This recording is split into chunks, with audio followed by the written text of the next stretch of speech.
Fala, acompanhantes do canal do Broker, tudo bem com vocês? Bem-vindos novamente ao nosso canal. Estamos chegando aí no nosso terceiro vídeo. Tivemos aí um primeiro vídeo falando um pouco sobre dificuldades, eu me apresentei também um pouco no vídeo. Tivemos um segundo vídeo também falando um pouco mais focado em vendas, relacionamento com o cliente. E agora estamos fazendo aí nosso terceiro vídeo. Hoje, na verdade, o vídeo, a intenção é que seja bem curtinho, tá? Vou trazer um assunto um tanto quanto polêmico para vocês, que é educação financeira. Eu acho super importante falar de educação financeira. A gente considera como se fosse um tabu mesmo aqui, principalmente no Brasil, falar disso. As pessoas elas não ficam muito confortáveis, né, em falar de educação financeira. E hoje eu queria comentar um pouco, falar um pouco sobre isso, até para a gente poder estruturar um pouco de tudo que eu vou falar aqui no canal. É importantíssimo a gente começar por esse assunto, porque ele também contextualiza muito do que a gente vai passar daqui para frente no canal mesmo. E vai ser interessante aí trazer esse conteúdo, né, e pensamentos, pontos de vista, algumas estatísticas sobre educação financeira mesmo, beleza? Então vamos lá? Eu gostaria de trazer para vocês o quê? Uma estatística, começar aqui com uma estatística interessantíssima que vem como base para a gente poder falar sobre esse assunto da educação financeira, que é o quê? Hoje 52% dos americanos eles investem em bolsa de valores. Se a gente for parar para comparar com a porcentagem do Brasil, hoje a gente tem 1,6% da população que investe em bolsa de valores aqui no Brasil. Ou seja, é uma diferença gigantesca, né? E isso é até um dos fatores que eu, inclusive, considero importantíssimo, né? Quando a gente fala de categorizar, por exemplo, o Brasil como um país subdesenvolvido, né? E hoje a gente enxerga os Estados Unidos como um país mais desenvolvido do que o Brasil, né? Quando a gente traz algumas estatísticas em relação ao Brasil e Estados Unidos, por que é categorizado dessa forma? Os números, eles trazem para a gente essa comparação. Pô, quando a gente fala de 52% da população dos Estados Unidos investem, né, se preocupam com o futuro, e a gente traz 1,6% da população do Brasil faz isso de pensar mais na frente, em qualidade de vida lá no futuro, em padrão de vida, enfim, né, trabalham com essa parte de investimento. Cara, quando a gente compara, a gente começa a entender o porquê que Estados Unidos é considerado um país mais desenvolvido do que o Brasil. E o engraçado que, assim, até trazendo um pouco do que eu comentei no começo, é o quê? A gente tem realmente um tabu em falar de educação financeira, em falar de gerar renda, né? A gente observa o que até às vezes dentro da própria família a gente fica um pouco desconfortável em falar, a gente não tem uma facilidade de discutir sobre contas, sobre dinheiro, né? E a gente percebe isso muito. Não só dentro da nossa família, né? Das famílias aqui do Brasil que não tem essa cultura, mas é porque a gente também não teve isso da parte da educação. Então, quando a gente observa a educação hoje é um dos fatores principais para que o Brasil evolua. Eu concordo plenamente. E educação financeira, eu ainda considero um fator acima disso. Não só principal, como essencial.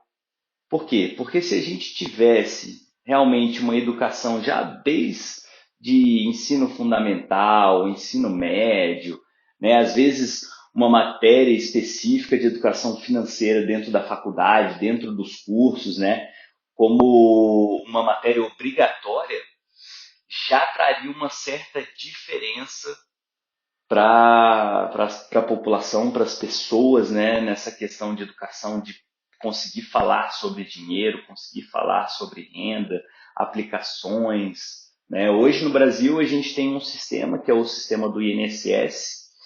Ele foi criado com um propósito excelente, que é realmente garantir um futuro para as pessoas, né? E caso também aconteça algo com elas durante essa jornada da vida, elas também estejam resguardadas. O objetivo desse sistema do INSS lá atrás foi interessantíssimo. Um sistema que eu considero o objetivo dele muito bom, realmente.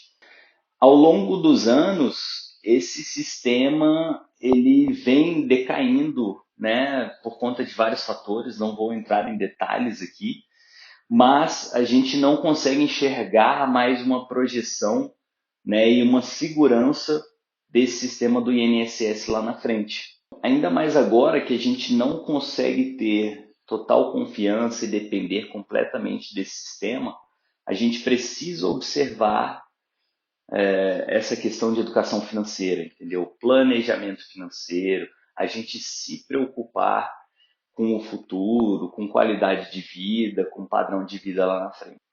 E eu vou trazer uma informação interessante quando a gente compara Brasil e Estados Unidos, né, principalmente em relação a essa questão de educação financeira. A gente observa o quê? Que eles têm um costume muito interessante de quê? De passar de geração para geração, às vezes um profissional, né, de determinada área, como por exemplo, lá eles têm um costume muito grande de terem um médico de família, né? Então, esse médico de família, ele acompanha às vezes 2, 3 gerações da mesma família e as pessoas não têm o costume de modificar esse profissional que atende a família. Outro costume que eles têm também é o que? Na parte jurídica, né? De ter um profissional, um advogado, que também acompanha a família, acompanha as gerações da família ali, claro, né? Dentro da sobrevivência dele, mas esse profissional ele acompanha ali 2, 3 gerações às vezes da mesma família, né? Por quê? Porque eles têm essa questão de confiança com o profissional e eles têm esse costume de ter sempre esse profissional, né, por conta deles para resolver alguma coisa, enfim. E o terceiro profissional que eles também têm esse costume de passar de geração em geração, né, é médico, advogado, e o terceiro profissional é o quê? Consultor financeiro. Ou seja, eles já têm um costume de ter uma pessoa que orienta, que auxilia, que apoia a família nessa questão de renda, de planejamento financeiro. E esse profissional também atende, às vezes, 2, 3 gerações dessa mesma família. Né? Então, as pessoas tendo essa orientação, tendo um profissional para acompanhar o planejamento financeiro delas, ajuda muito o que elas conseguirem acumular, às vezes, algum valor, não só fazer a questão do gerar renda e gastar renda, mas também saber o quê? Que, por exemplo, 60% da renda que eles vão gerar é para o padrão de vida deles. 10 a 15%, por exemplo, é para um investimento a longo prazo. 10 a 15% é para um investimento a curto prazo. 10 a 15% você precisa também utilizar para garantias, seguros, etc. E tem esse profissional justamente para poder fazer essa gestão, para poder fazer esse acompanhamento. Né? As pessoas elas têm muito mais sucesso nessa questão financeira, de acumulação e etc. Até porque, por exemplo, nos Estados Unidos, eles não têm um sistema igual o INSS que a gente tem aqui. Né? Então, eles precisam se preocupar com previdência privada, com investimentos, etc., para que lá na frente eles consigam ter um certo padrão de vida, uma certa qualidade de vida. E quando a gente olha também um pouco mais voltado para benefícios e vantagens de se ter uma educação financeira ou de se ter um profissional que acompanhe você nessa jornada, a gente consegue observar o quê? Quando a gente não tem educação financeira, muitas vezes a gente faz aquilo que eu falei, a gente gera renda e a gente gasta. Né? A gente não tem o costume de acumular, a gente não tem o costume de separar uma porcentagem para investimento, enfim, tudo que eu falei. Né? E quando a gente começa a gerar e gastar, a gente também trabalha com um certo nível de limite. Então, se, por exemplo, a pessoa, às vezes, ela gastou mais do que ela devia, né? Gastou mais do que a renda que ela gera. E, às vezes, ela está passando por algum tipo de necessidade, ou ela está precisando, né, adquirir alguma coisa, enfim.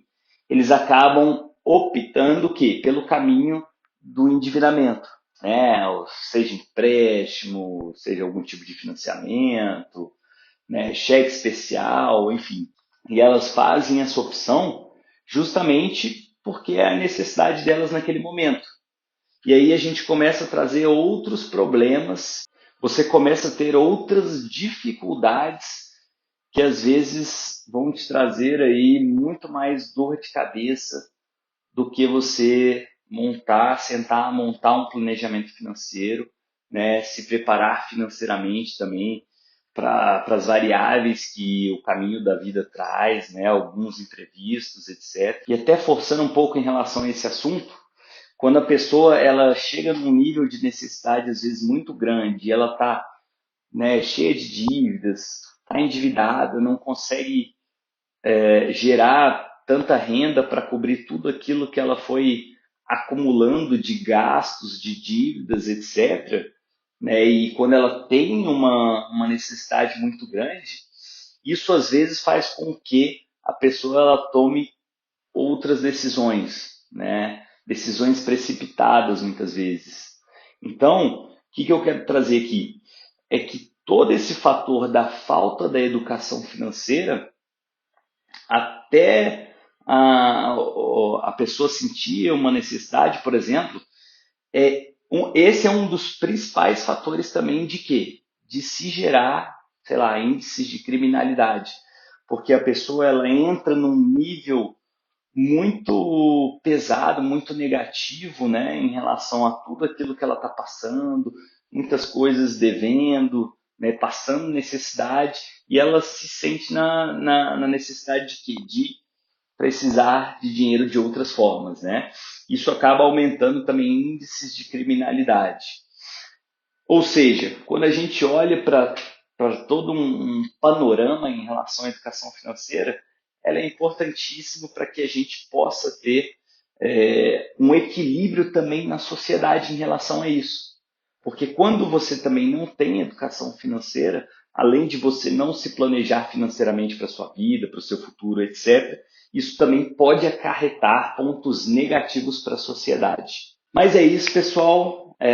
Como eu falei, o episódio de hoje é um tema bem polêmico, né? Que um monte de gente acha que é realmente um tabu a gente falar disso. Eu poderia colocar muitas outras coisas aqui para vocês, dar exemplos, né? Citar alguns pontos de vista, opiniões, mas ao longo dos vídeos também do canal, a ideia é que eu traga conhecimento não só dessa parte de educação financeira, mas também de como a gente consegue maneiras de se fazer um planejamento, maneiras de se pensar no futuro, né? Principalmente se você estiver naquela fase de, poxa, Vitor, eu estou numa fase que eu estou com dívida, que eu não estou conseguindo, né, a minha geração de renda não está cobrindo o que eu estou gastando.